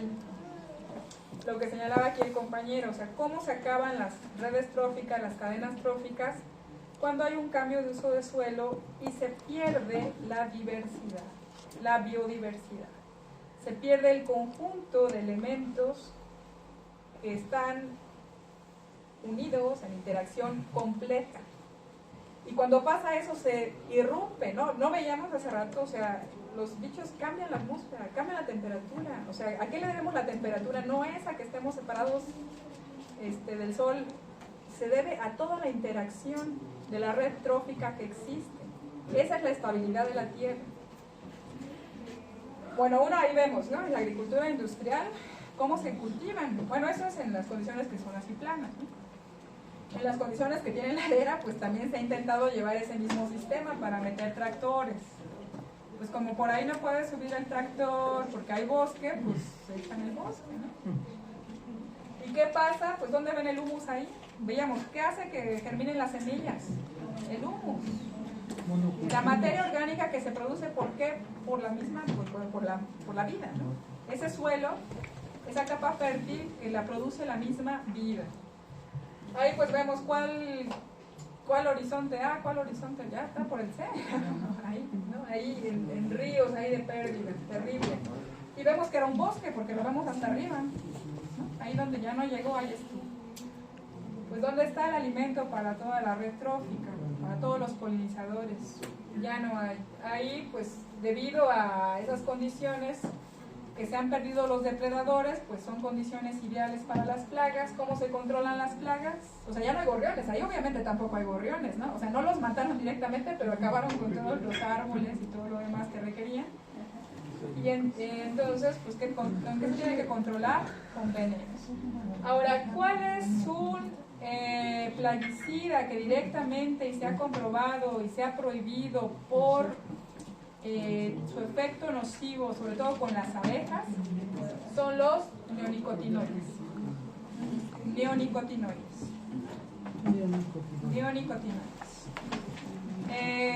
De esos, o sea, hubo una tecnología que se lanzó, neonicotinoides. Lo generaba sobre todo Bayer, y en Alemania se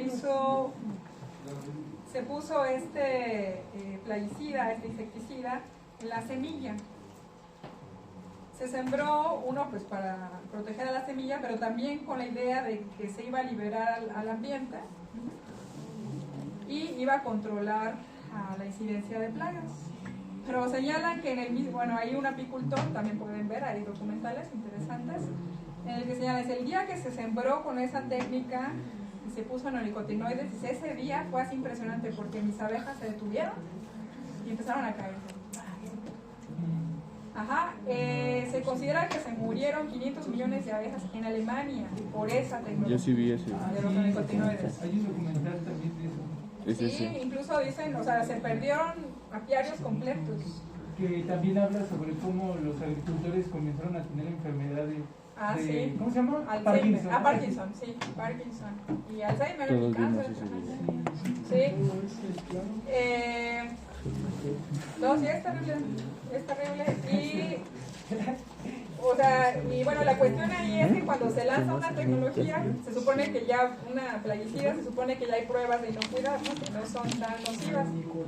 Pero para pararlo, o sea, para que tú digas, me está afectando, pues también tienes que hacer investigación y comprobar que sí hay una relación directa con el plaguicida y la muerte y la afectación ambiental.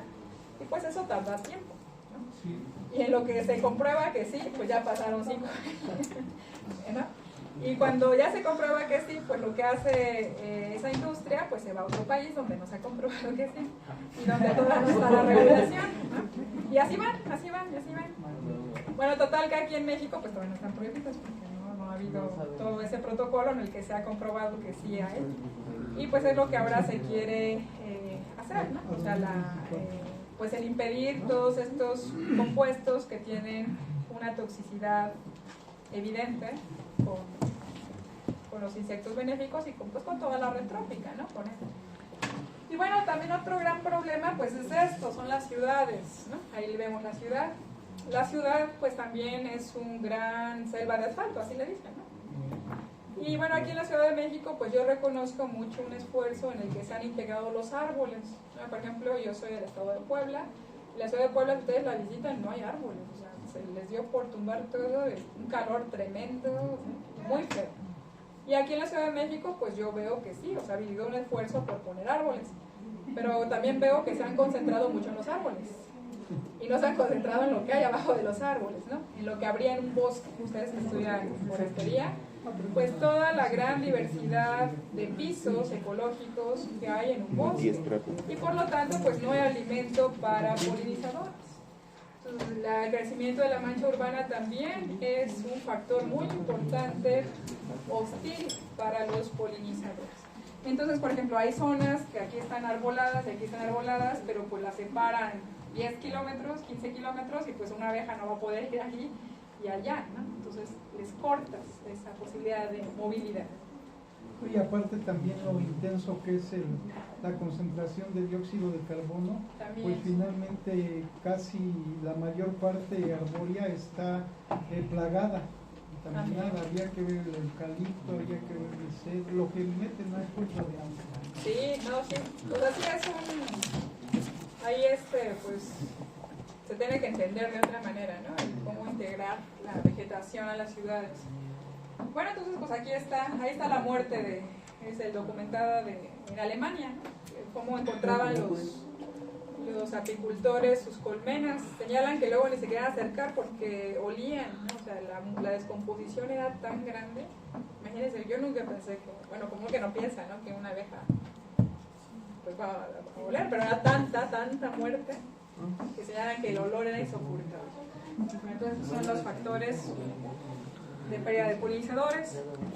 Ahora, ante esta problemática pues han surgido pues estrategias, porque pues polinizar a mano pues como que no es tan sencillo, ¿no? Incluso pues hay un estudio en Alemania en el que vieron, dicen, a ver, vamos a ver, las manzanas, si no hay polinizadores, ¿hay manzanas o no hay manzanas? Bueno, entonces ellos hicieron la prueba, ¿no? Vamos a ver. Y unas polinizaron a mano, otras no polinizaron y otras tuvieron polinización por insectos. Lo que encontraron es que con la polinización a mano pues tenían menos frutos y eran más chiquitos sus frutos. Los que no habían polinizado sí habían frutos, eran más grandes, no tenían semillas obviamente, pero era como un embarazo psicológico, ¿no? Es algo así. Sí. Algo así, sí, un embarazo psicológico porque no tienen. Pero cuando las probaban eran insípidas. Bofas, no tenían sabor. Ajá. Y eso porque pues una planta al identificar que no tiene semilla pues no va a destinar nutrientes a esa fruta, no va a destinar minerales. Entonces es una fruta que no tiene propiedades para nosotros. Y bueno, y la polinizadora pues estaban buenas las frutas. Ahora, una alternativa, sobre todo en las condiciones de invernadero, donde no se permite la entrada de polinizadores, obviamente por las paredes, pues es esta. O sea, ya hay gente que se dedica a rentar abejorros. Sí, los abejorros no son nectaríferos, se alimentan del polen, solamente consumen polen. Y hay unas plantas que no tienen néctar, como las solanáceas, ¿no? Esas son puro polen. Entonces, bueno, por eso los abejorros los vamos a encontrar en las papas, en los jitomates, en los chiles, ¿no? Todas esas son flores para los abejorros.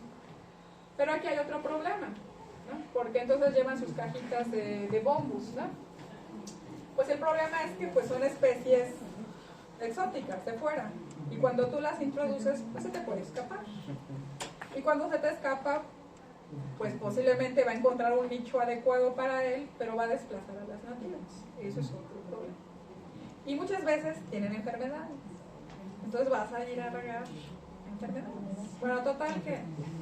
Ahora, ¿cuál es la opción que nosotros consideramos que tenemos? Pues una es lo que nosotros como agroecólogos trabajamos, que es el agroecosistema. Un agroecosistema es un ecosistema generado por el ser humano, por su interacción con el medio ambiente, en el que reproduce la estructura de un ecosistema, pero produce plantas que le sean útiles. Por ejemplo, a mano izquierda, allá en su casa, ese es un agroecosistema. O sea, si ven allá, parece que es una selva, pero no, son puras plantas que han sido seleccionadas, domesticadas y puestas en interacción por nosotros. Ahí está el cempasúchil, ahí está la calabaza, bueno, más atrás se ven unas cactáceas, pues son los que nosotros producimos como pitaya. Y ahí están los polinizadores. Entonces, bueno, pues nosotros desde nuestro hacer y perspectiva agroecológica, pues, ¿qué es la agroecología? ¿Qué es? Pues es una ciencia, ¿no? Es una ciencia que reconoce el valor, la importancia y lo verdadero del conocimiento campesino. Porque decimos, el conocimiento campesino se originó de esa interrelación entre los pueblos y su medio. Y ha sido una selección de técnicas que le han permitido sobrevivir y con un amplio conocimiento del medio, que tiende a la sustentabilidad. Entonces lo que manejamos es una articulación de saberes entre ciencia, o sea, la ciencia tiene su óptica, su lógica, su medición, su querer entender el porqué sobre todo. Y lo que generamos son agroecosistemas, esa es nuestra unidad. Ahora sí, son sistemas donde hay interacciones, donde hay redes tróficas, como señalaban, donde hay flujos de energía, de carbono, y de estos flujos son cíclicos, como funciona un ecosistema. Y sobre todo lo que trabajamos, porque entendemos que así es como se regula todo, es con la biodiversidad, la agrobiodiversidad. Si ven allá, eso es un agroecosistema, es un traspatio de una señora de Oaxaca que nunca ha trabajado con un agroecólogo, jamás, o sea, no tuvo, eso es lo que generó. Ven ahí la diversidad, ven árboles, ven arbustos, ven un suelo buenísimo, humus, ¿no? De excelente calidad y pisos ecológicos, ¿no? Terrazas, y ahí todavía tenía guajolotas y gallinas, ¿no? Que ya no salían de la punta. Entonces la agroecología, nosotros sostenemos, conserva la biodiversidad, produce sustentablemente alimentos y permite la restauración ambiental. Ahora lo que estamos proponiendo también es la restauración agroecológica. Y bueno, pues tenemos que ver lo que aquí se tenía en la Ciudad de México. Las chinampas, eso es un agroecosistema. Es el ejemplo perfecto de un agroecosistema.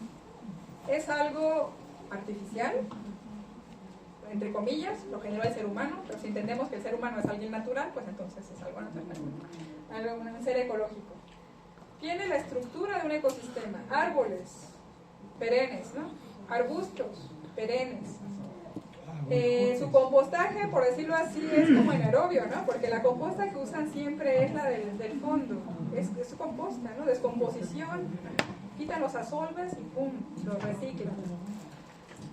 Tiene producción anual de alimentos. Ahora, muchas veces nos dicen a los agroecólogos que no vamos a poder alimentar al mundo así, que se necesitan los químicos. Pero yo digo, pues miren cómo creció México alimentándose así.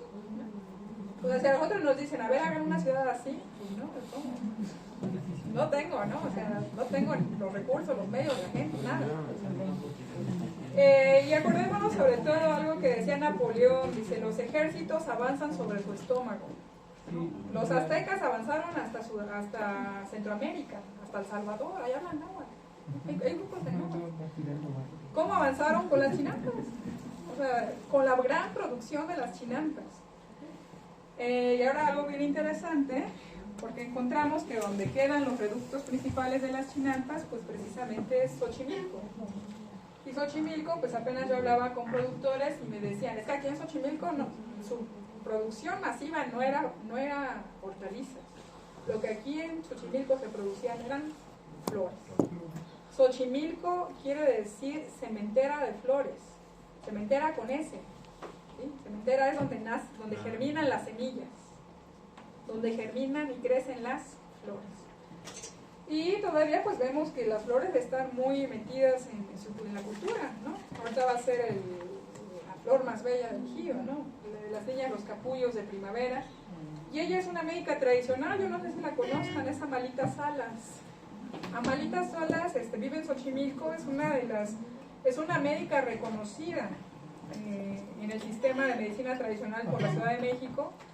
Y ella te dice mucho eso, es una señora de 85 años, fuertísima, que a donde tú quieras, ella va, te invita, y siempre te habla, que dice que para la depresión siempre anda con su corona de flores, eso no es así, o sea, y dice, es que las flores me dan fuerza, me dan energía, si tú tienes tristeza, ponte las flores, si tú te quieres limpiar los malos, las malas energías son las flores, ella limpia con flores, toma infusiones de flores, consume las flores.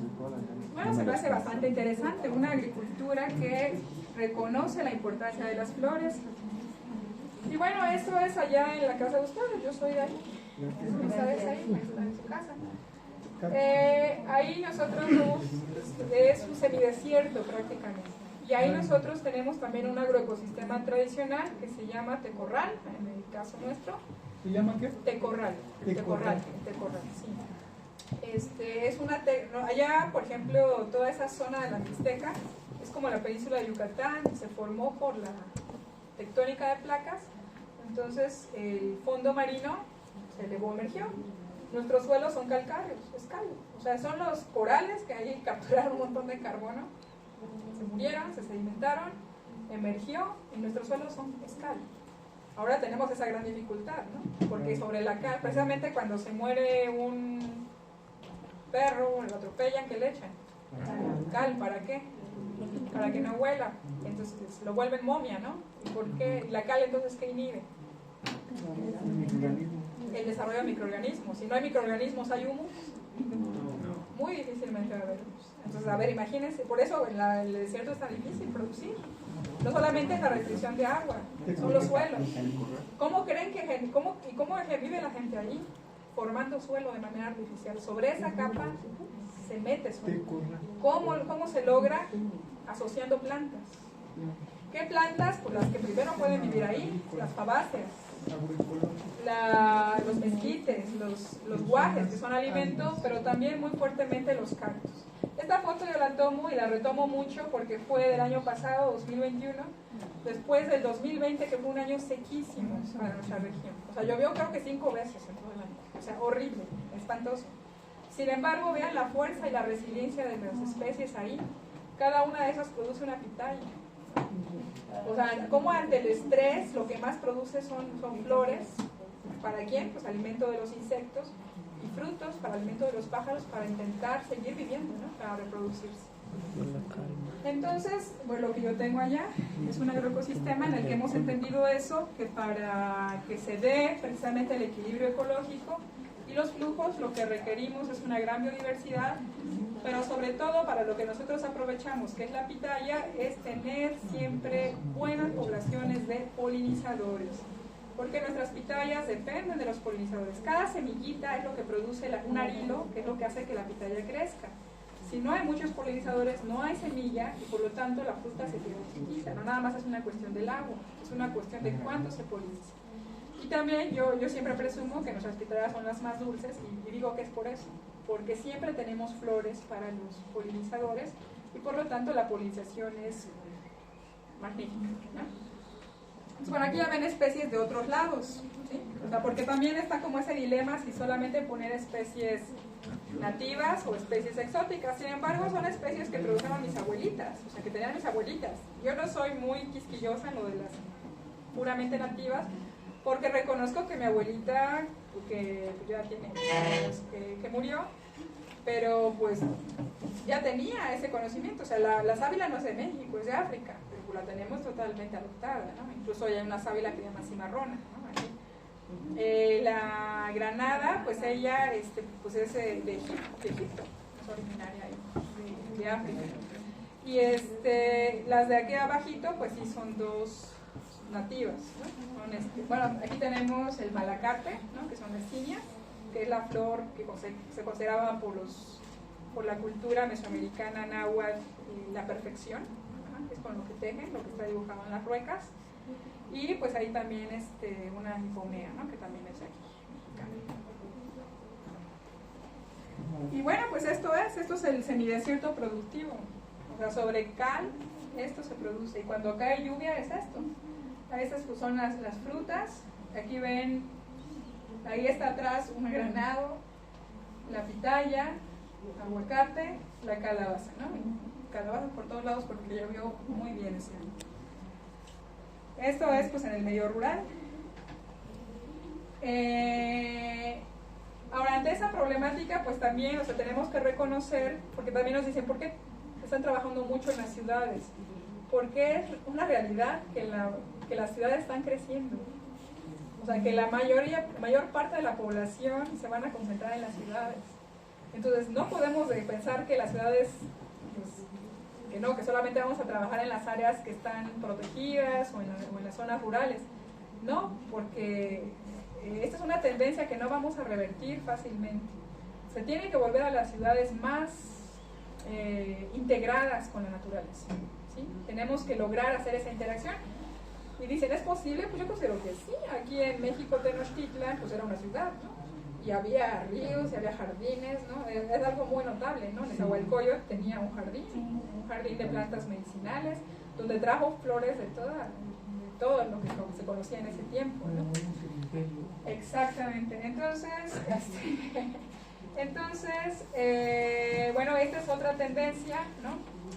Y yo creo que pues es algún paso, porque puedan decir, no, pues eso no sirve, son jardincitos. Yo creo que sí, o sea, para una abeja eso es un mundo, ¿no? O sea, imagínense, ¿no? Una isla, un oasis. Y la tendencia que aquí había en las ciudades pues es copiarle mucho al modelo gringo, ¿no? Tener pastos, ¿no? Un pasto finalmente, ¿qué es? Si lo vieran ustedes como un insecto, ¿qué es? Un monocultivo. Es un monocultivo. Además el pasto pues consume muchísima agua, no genera humus, ¿no? Mucho cuidado. Se necesita mucho cuidado, le tienen que poner químicos. Y entonces por eso ahí dice, queremos menos de esto y más de esto. Ya en las transiciones agroecológicas, bueno, pues ya por ejemplo, ¿hay que están produciendo? ¿Qué cultivo es? Es vid, ¿no? ¿Vid? Aquí, vid. Entonces, o sea, también es un problema porque hay monocultivos como de frutas que pues requieren a los polinizadores, pero las vid no están produciendo todo el año, ¿no? Su florecita. O sea, pueden alimentar a las abejas pues, ¿cuánto tiempo? 3 meses, 2 meses. Y después ya no hay. ¿Qué van a hacer las abejas o todos los otros bichos? Las polillas, todo, pues se van a ir a otro lado. Bueno, ya en ese entendimiento, pues lo que se empieza a poner son jardines permanentes pues, para mantener ahí a los polinizadores y también pues para dar refugio, sobre todo entendiendo que no todas son abejas europeas que hacen colmena, que muchas son solitarias y que requieren piedras, requieren barro, requieren hojitas donde poder anidar. Bueno, sí es en la casa también de ustedes. Ahí es la zona más baja de la Mixteca, ahí nos hiela, ahí pueden ver un órgano que tiene como anillos, esos son por heladas. Ajá. Entonces ya la opción que nosotros hemos hecho para protegerlo de las heladas es dejar a esta planta, esta flor, esta hipomea, que florece en noviembre, diciembre, y que cubre, y pues es un manto, ¿no? Entonces tienen alimento las abejas en un mes que ya no tienen en otro lado, y aparte pues me protegen a mis cactáceas. Bueno, la alternativa que hemos hecho aquí, ahora yo quiero decirles que sí, el jardín de polinizadores es un proyecto, pero va unido al huerto agroecológico. Ajá, aquí como sus maestros, pues soy agroecóloga. Yo realmente lo que genero pues son agroecosistemas resilientes y los promuevo en las técnicas agroecológicas, pero en una propuesta, en esta respuesta que nosotros tenemos de que la agricultura sí es la actividad que más impacta negativamente al medio ambiente, pero no es todas las agriculturas, es la agricultura industrial.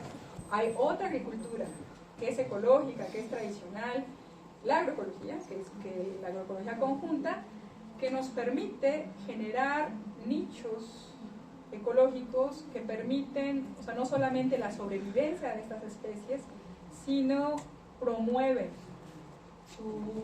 su conservación y su crecimiento poblacional. Entonces nuestro proyecto va así, va unido. O sea, lo que ahorita vamos a hacer el recorrido es huerto agroecológico, o sea, entender cómo están los dos sistemas juntos en interrelación. En el huerto agroecológico producimos alimentos, requerimos polinizadores y junto tenemos el espacio de refugio y de promoción de estos seres, y entonces fluctúan, ¿no?, de un lado a otro, que es más o menos lo que tienen las señoras en sus traspatios, ¿no? Han visto los pueblitos, ahí tienen muchas flores y más allá tienen el campo, ¿no? Entonces, vienen aquí, son refugios, o sea, son cosas que aparentemente son gustos, pero no, o sea, tienen su explicación adaptativa. Interactúa, exactamente. Bueno, aquí esto es lo que nosotros hacemos. Este es, como les comentaba, es el proyecto piloto. Es un huerto agroecológico que está constituido como una escuela, por decirlo así, una escuela práctica agroecológica. Aquí recibimos 3 grupos que reciben un curso de 44 horas durante 3 meses, repartidas en 3 meses, y pues aprenden en estos 3 meses, vienen presencialmente 2 veces por semana, 8 horas a la semana, aprenden las diferentes técnicas para establecer un huerto agroecológico. ¿Okay? Este huerto agroecológico, nosotros lo que pedimos, o ojalá suceda, es que los que egresen pues establezcan sus propios huertos agroecológicos. Sobre todo nosotros decimos recuperando parques, recuperando terrenos baldíos, terrenos propios, ¿no?, que tal vez se han abandonado. Hemos tenido casos de éxito. ¿Sí? Y bueno, esto es lo que generamos. Esta es la vista aérea de nuestro jardín de polinizadores. Algo también pues bastante interesante es que nosotros aún no se ha modificado la ley JEFA que nos daría creación dentro del medio ambiente, y por lo tanto todavía no tenemos presupuesto, ¿no? No existimos, no existimos. Pero lo que hemos querido hacer acá es demostrar que sí se puede, que aunque no tengas recursos, o sea, si tú tienes el conocimiento, tienes la voluntad y tienes el colectivo, se puede hacer. Entonces nuestro jardín de polinizadores se hizo con presupuesto cero, o sea, cero, así. Como yo gané muchas plantas, gran parte de las plantas las trajimos allá de la Mixteca poblana, y todo ha sido donación de la gente, ¿no? Incluso así, una vez convoqué en Facebook que quien quería venir a donar, y sí se acudieron, sí tuvo una muy buena respuesta. Y bueno, lo que sí nos puso la Secretaría fue el sistema de riego y tesón. El caso de aquí es Fabiola. Ella es una bióloga, parece como una niña, pero tiene 23 años. Ella es así como un caso que a nosotros nos gusta mucho enfocar, porque bueno, Fabiola pues nos señala que ella era muy tímida cuando comenzó su actividad con nosotros, le costaba mucho trabajo hablar. Si ustedes la ven ahora, es un cascabel, ¿no? Es súper alegre, súper dinámica. También venía con un proceso de depresión, y no, o sea, se ha transformado completamente. Entonces nosotros decimos que todos los procesos de sanación de la tierra también nos sanan a los seres humanos, en el colectivo. Y bueno, esta fue la primera cosecha que tuvimos, ¿no? Porque la agroecología, con eso trabajamos, o sea, tenemos que ser eficientes, no que vamos a producir en 10 años. En el primer ciclo tenemos que tener productos de buena calidad. Y lo demostramos. También vamos a enseñar ahorita la calidad de suelo que aquí se tenía, porque aparentemente es un bosque, pero realmente no es un bosque, no funciona como un bosque. Y cómo a través de la agroecología se puede restaurar las fertilidades del bosque, y todos los demás seres van llegando, van ocupando su nicho nuevamente. Lo que ven ustedes al lado izquierdo es nuestro huerto agroecológico, y lo que ven al derecho es un proyecto de jardín biocultural que estableció un área contigua con nosotros. Sobre todo están enfocados ellos en plantas medicinales. Y bueno, pues esta es la presentación que nos va a enmarcar el proyecto que ustedes van a conocer físicamente. Gracias. Eso está aquí.